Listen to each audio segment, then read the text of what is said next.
الحمدللہ رب العالمین والصلاة والسلام علی سید الانبیاء والمرسلین قال اللہ تعالی وتبارک فی القرآن المجید والفرقان الحمید فی شان حبیبہ مخبرا وآمرا ان اللہ وملائکتہ یصلون علی النبی یا ایہا الذین آمنوا صلوا علیہ وسلموا تسلیما صلاۃ والسلام وعلى آلك وأصحابك محبوبا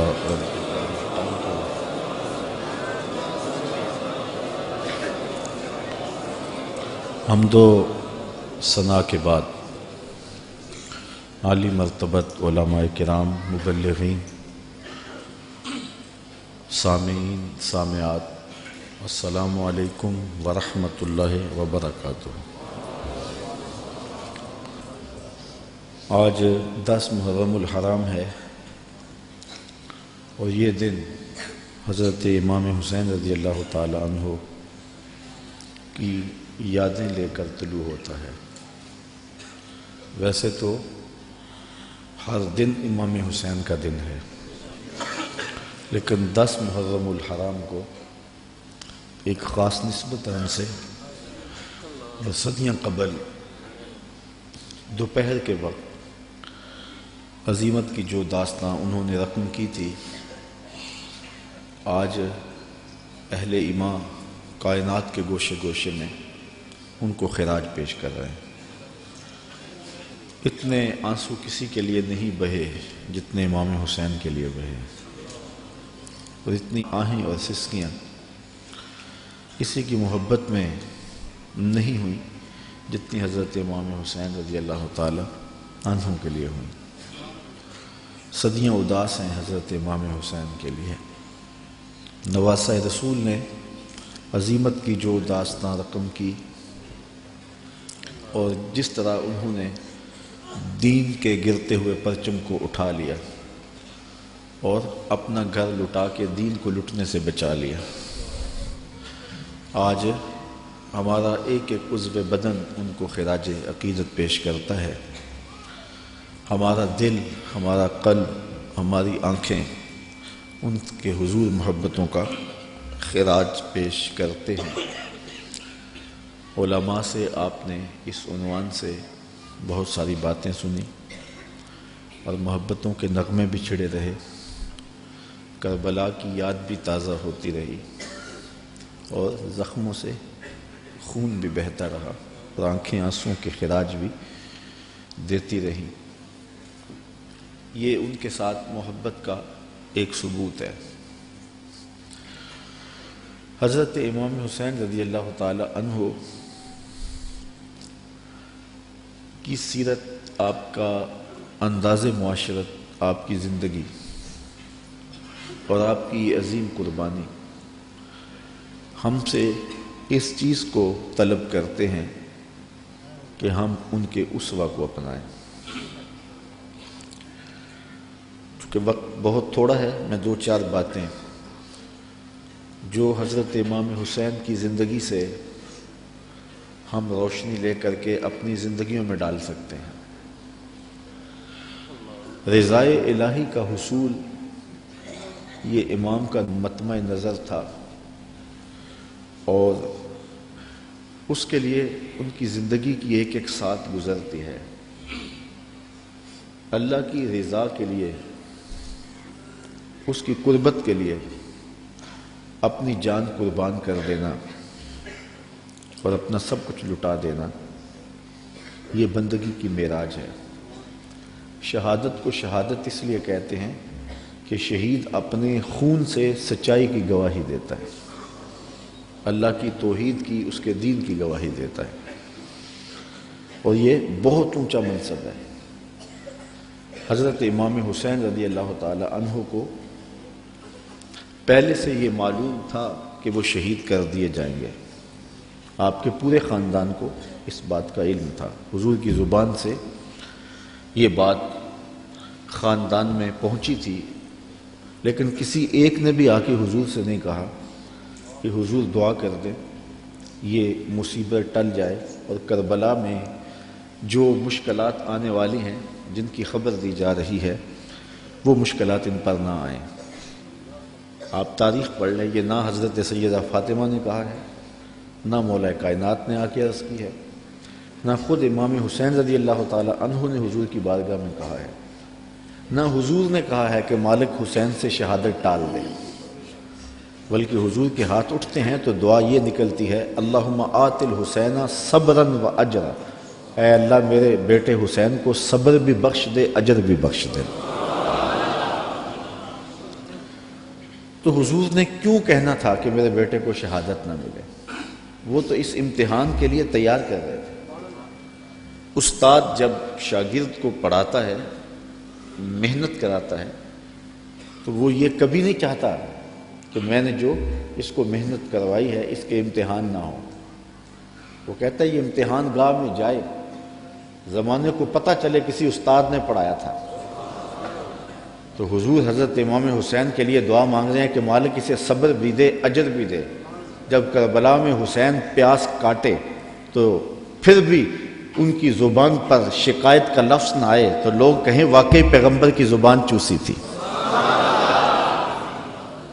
حضرت امام حسین واقعی حضور کے کندھوں پہ کھیلے تھے، حضور نے ایسے ہی اپنا بیٹا قرار نہیں دیا تھا۔ اور یہ صبر کا امتحان تھا جو حضرت امام حسین رضی اللہ تعالیٰ عنہ نے دیا، ورنہ اگر یہ چاہتے تو فرات چھلک کے آپ کے قدموں میں آ کے سلامی نہ کرتے۔ یہ تو حوض کوثر کے وارث کے نواسے ہیں، ایڑیاں رگڑتے تو چشمے نہ پھوٹتے۔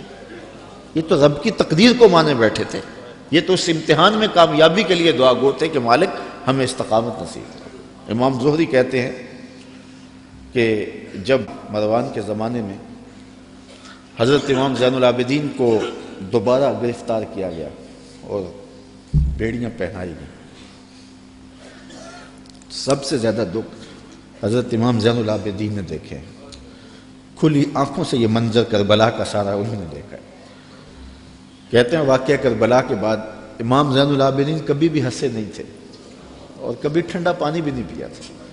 شاید پانی پینے لگتے ہوں گے تو سکینہ کی پیاس یاد آتی ہوگی۔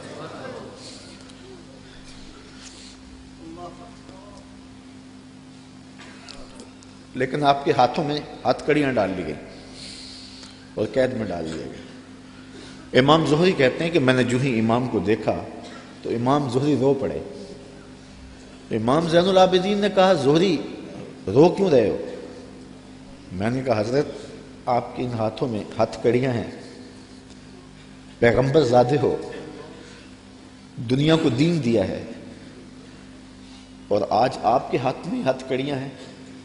بے مروت بے وفا تیرا بھی کیا افسانہ ہے، جس نے اپنی ہی شمع کو گل کیا تو وہ پروانہ ہے۔ تو کہا یہ لوگ کتنے ظالم ہیں جنہوں نے آپ کے ہاتھوں میں ہاتھ کڑیاں ڈالی۔ اور امام زہری کا دل پھٹتا جا رہا ہے۔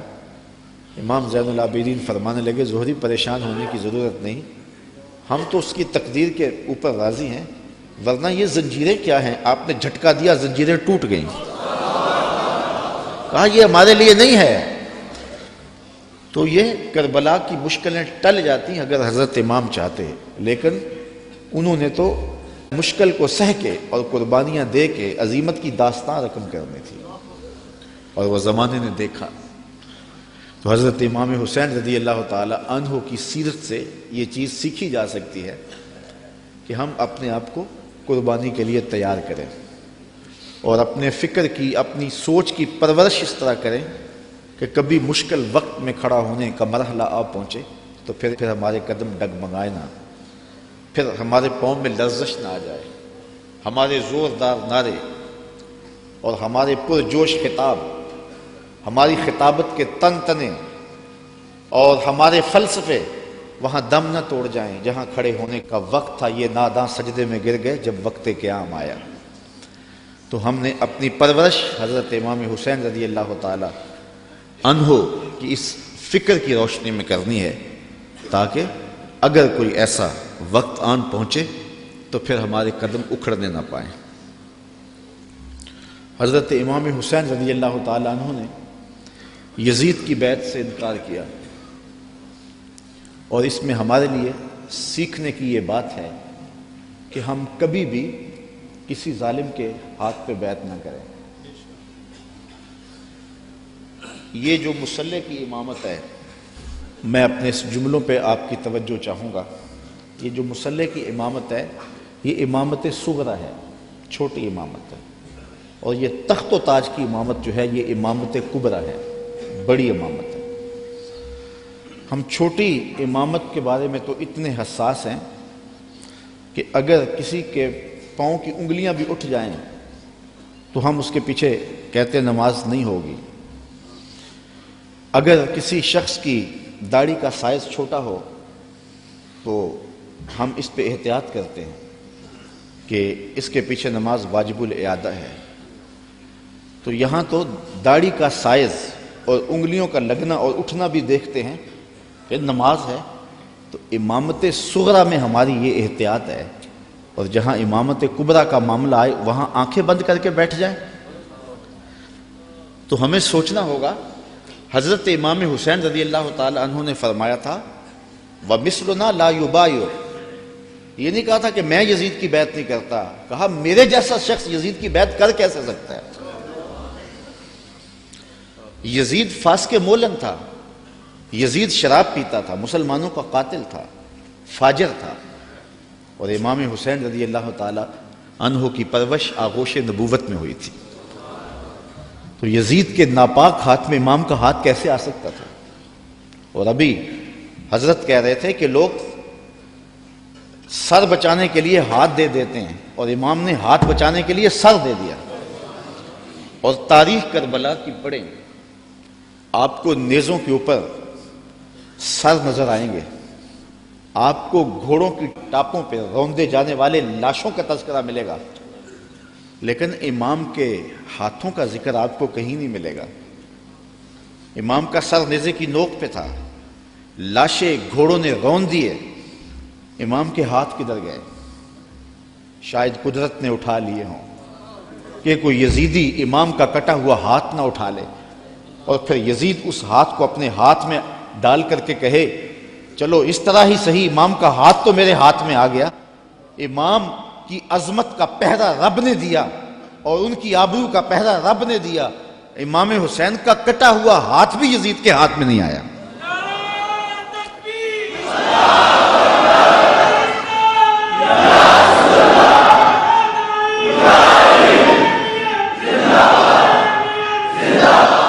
اور اس ہاتھ کو بچانے کے لیے مدینہ چھوڑا۔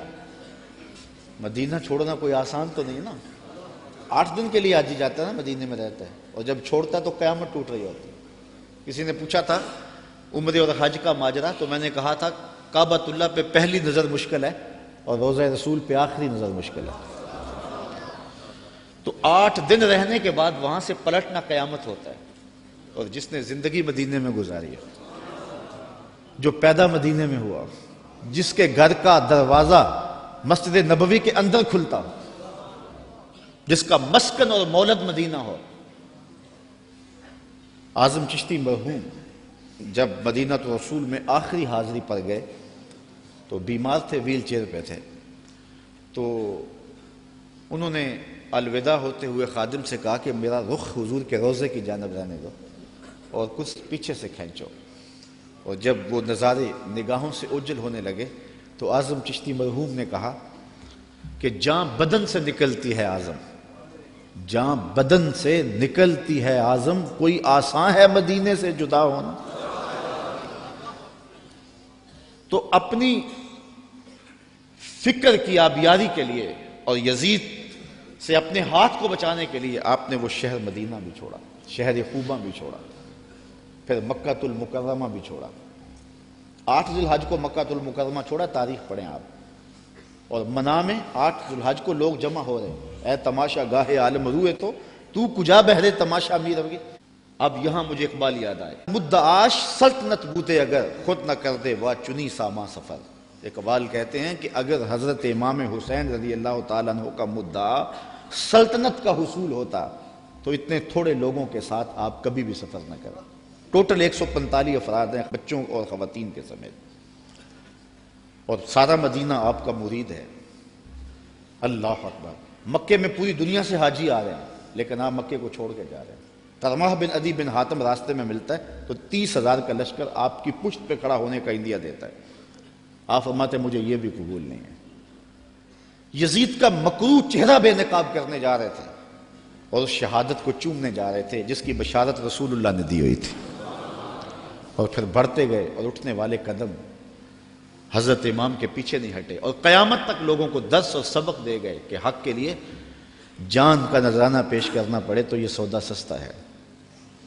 آج دین کی قدریں پامال ہوں اور ہم ڈھب سے بات بھی نہ کر سکیں تو میں پوچھتا ہوں کیا حجرہ فاطمہ سے بڑی بھی کوئی خانقاہ ہو سکتی ہے؟ کیا حسین ابن علی سے بڑا بھی کوئی سجادہ نشین ہو سکتا ہے؟ تو جب انہوں نے حق کے لیے اپنا سب کچھ لٹا دیا تو مجھے اور آپ کو اپنی زندگی کی ایک ایک ساتھ کو دین کے لیے پیش کر دینا ہوگا۔ حضرت امام حسین سے سیکھا جا سکتا ہے صبر اور استقامت کا سلیقہ، کہ انہوں نے کس طرح صبر کا امتحان دیا۔ 57-58 سال کی عمر کا شخص ہو اور اس کو یہاں سے چل کے باہر وضو خانوں تک 3 سے 4 مرتبہ جانا پڑے تو سانس پھول جائے گی، اور حضرت امام حسین ایک بار نہیں گئے، 71 بار لاشیں لینے گئے ہیں، 71 مرتبہ لاشیں لینے گئے ہیں، اور لاشیں بھی بیگانوں کی نہیں ہیں، اپنے بیٹوں کی۔ جوان بیٹے کی لاش اٹھانا تماشا لبے بام نہیں ہے۔ کسی کا جوان بیٹا فوت ہو جائے، سارے گھر والے دلاسا دے رہے ہوتے ہیں تو باپ اور ماں سنبھلتے نہیں ہیں۔ ایسے مناظر آپ روز دیکھتے ہیں۔ جنازہ اٹھتا ہے تو 10 آدمی تھام کے لے جا رہے ہوتے ہیں، یہ کون ہے؟ کہا اسی کے جوان کی لاش جا رہی ہے۔ جوان بیٹے کی لاش ہو، 10 آدمی سنبھالا دے رہے ہوں اور باپ پھر بھی نہیں سنبھلتا، موت بھی تبھی ہوتی ہے۔ میں سلام پیش نہ کروں اس حسین پر جو جوان علی اکبر کی لاش کو کندھوں پہ اٹھا کے خیموں تک لاتا ہے اور پھر بھی ہاتھ اٹھا کے کہتا ہے مالک حسین کی یہ قربانی بھی قبول فرما۔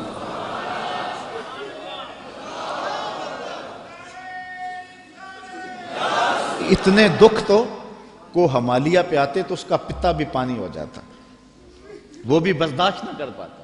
ابن راشد یہ کربلا کے واقعات کا چشمدید گواہ اور راوی ہے۔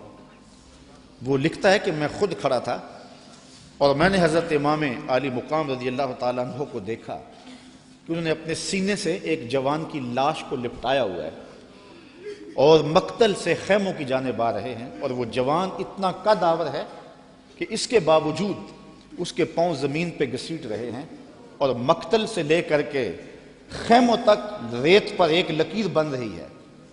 تو میں پہچانتا نہیں تھا اس شخص کو، وہ نوجوان کون ہے؟ تو میں نے کسی سے پوچھا، میں نے کہا یہ نوجوان کون ہے جس کو امام اٹھا کے لے جا رہے ہیں؟ کہا یہ امام حسن کا بیٹا قاسم بن حسن ہے۔ وہ منظر بھی زمانے نے دیکھا، 6 ماہ کا اصغر ہے اور حضرت امام ہاتھوں پہ لے کے فرات کے کنارے پہ کھڑے ہیں۔ یہ تمام حجت تھی، پانی کے محتاج نہیں تھے، کوثر چھلک کے قدموں میں سلامی دینے آتا۔ حسین ابن علی کے نام پر تو پانی رکتا ہی نہیں ہے۔ میں ذکر کر رہا ہوں، سب کی آنکھوں میں پانی نہیں آ رہا؟ یہ پانی تو آج تک سلامی پیش کر رہا ہے۔ پانی کا مسئلہ نہیں تھا، اتمام حجت تھی۔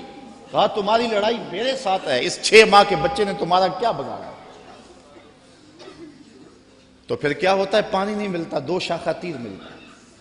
6 ماہ کے بچے کا حلق تیر کاٹ جائے، وہ حلق پہ تیر نہیں لگتا، باپ کا کلیجہ کٹتا ہے، لیکن خون ہاتھوں میں لے کے آسمان کی طرف اچھال کے بولتے ہیں مالک حسین کی یہ ننھی قربانی بھی قبول فرما۔ 71 لاشیں لائن میں پڑے ہوئے۔